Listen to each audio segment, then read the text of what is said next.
Hello there, and welcome to the weekly Outside Views report on American politics. In the US, the majority of Democrats are not enthusiastic about a second term in office for their President Joe Biden.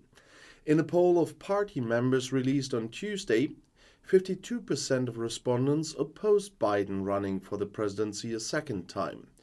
It shows that support for Biden is pretty weak.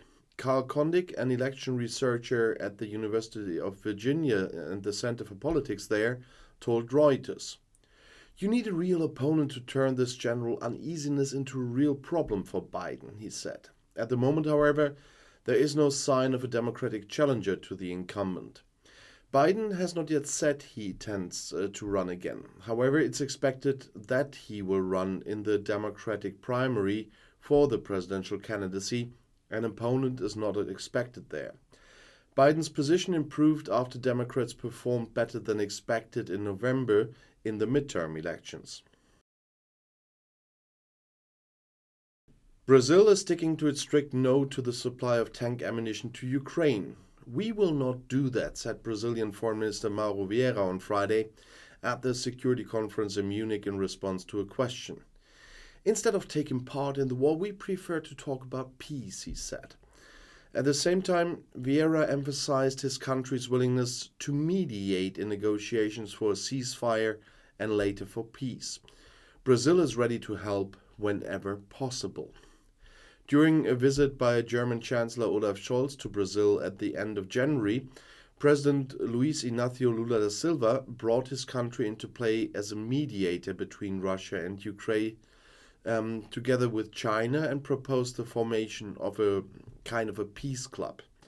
In the debate about ammunition deliveries, the German government had been trying since April 22 to get Brazilian ammunition for the German Gepard anti-aircraft tanks delivered to Ukraine.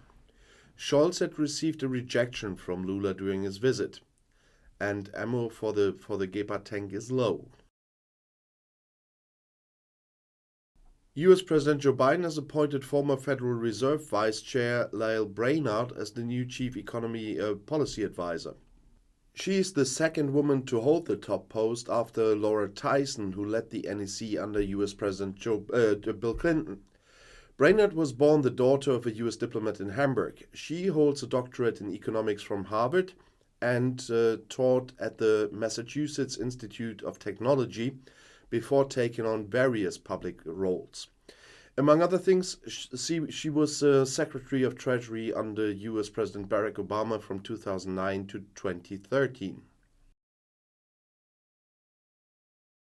Colombia and Venezuela want to further expand their economic relations and reduce trade barriers. Colombian President Gustavo Petro and his Venezuelan counterpart Nicolas Maduro met on Thursday at a border bridge between the two countries and signed a corresponding agreement.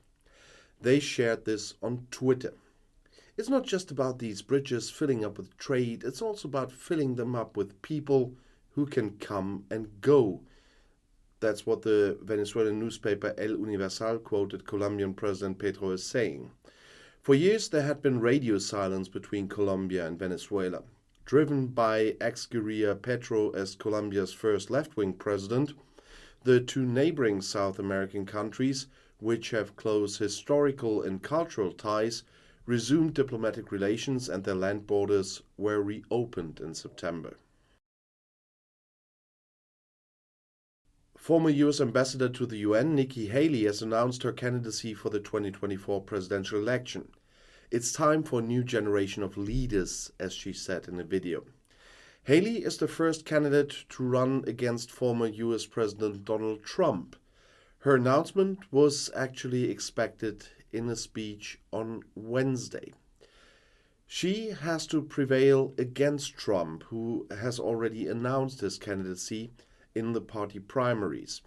The Republican was ambassador to the United Nations from January 2017 to the end of 2018 during Trump's tenure, and from 11 to 17 is the first woman governor of South Carolina. In Argentina, the annual inflation rate has recently risen to 98.8%. From December to January alone, prices in the South American country rose by 6%, according to the Statistics Authority INDEC.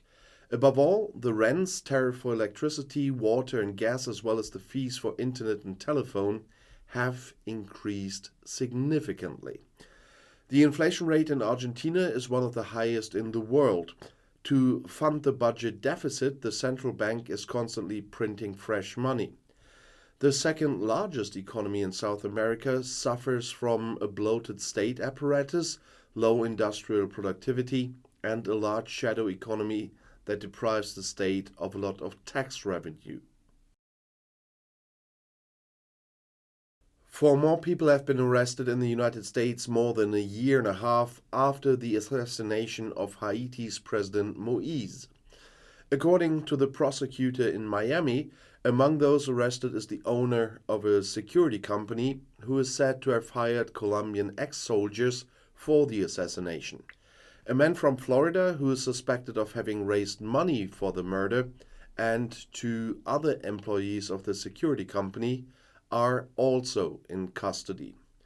President Moïse was shot dead in his residence in July 21. A transitional government took power in Haiti shortly after the murder. A total of 11 people are now in US custody. The case is being tried in the United States because the investigation in Haiti is ongoing. And this concludes this week's report on American politics, and I'll see you in my next video tomorrow. I'll be back.